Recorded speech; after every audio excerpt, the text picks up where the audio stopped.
এইকেইদিন বতৰ বহুত গৰম হৈছে আৰু সকলোৱে গম পাইছে। তাৰ মাজতে ভাত শাক বনাই খাবই লাগিব। আৰু মাছ অকণমান বনাইছোঁ আৰু তাতে বিলাহী চিলাহী দি মাছৰ জোল অকণমান বনালোঁ। আৰু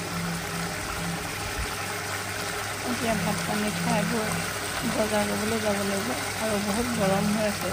এতিয়া যাব নোৱাৰি, অকণমান পিছবেলাকৈ যাব লাগিব। আৰু সেইকাৰণে এতিয়া মই বনাই মেলি খাই ৰেডি হৈ লওঁ আৰু এতিয়া মই বনাই আছোঁ।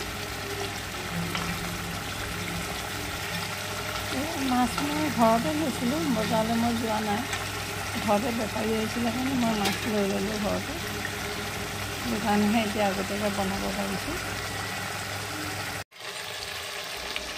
তাতে অকণমান মাংসও বনাইছোঁ আৰু দেওবাৰ দিনটো মাংস অকণমান হ'লে বেছি ভাল লাগে আৰু নহ'লে মনটো ভাল নালাগে। গৰম পৰিছে কাৰণে মই কমকৈ আনিছোঁ।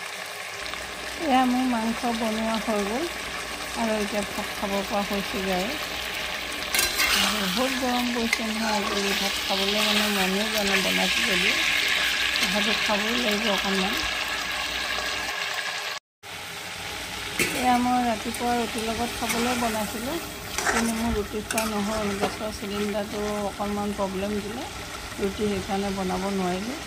এতিয়া এইখিনি ভাতৰ লগতে খাব লাগিব। মই অকণমান আপোনালোকক দেখাই দিছোঁ আৰু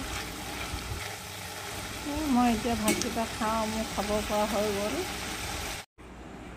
ভাত খাই মই অলপমান সময় ৰেষ্ট লৈ বজাৰ কৰিবলৈ গ'লোঁ। আজি দেওবাৰ, বজাৰটো কৰিবই লাগিব। ঘৰত শাক পাচলি নাই আৰু সেইটো আজি নাছিলে। বজাৰলৈ গ'লোঁ, গৈ শাক পাচলিবোৰ আনিলোগৈ। বেছি দামী শাক পাচলি নহয়, কিন্তু এইকেইটাও দামেই লৈছে। তথাপিতো এইখিনি আনি চাফ চিকুণত ধুই মেলি আৰু খৰাহীটোত ৰাখিছোঁ। তাকে মই আপোনালোকক অকণমান দেখাই দিছোঁ। আৰু ঘৰৰ বাৰীত কেইদিনমানৰ পিছত মোৰ ঘৰতে হ'ব, মোৰ কিনিবলগীয়া নহয়। আৰু আজিলৈ ইমানতে ভিডিঅ'টো সামৰণি মাৰিলোঁ। পুনৰ নতুন ভিডিঅ'লৈ আহি আছোঁ। নমস্কাৰ, বাই।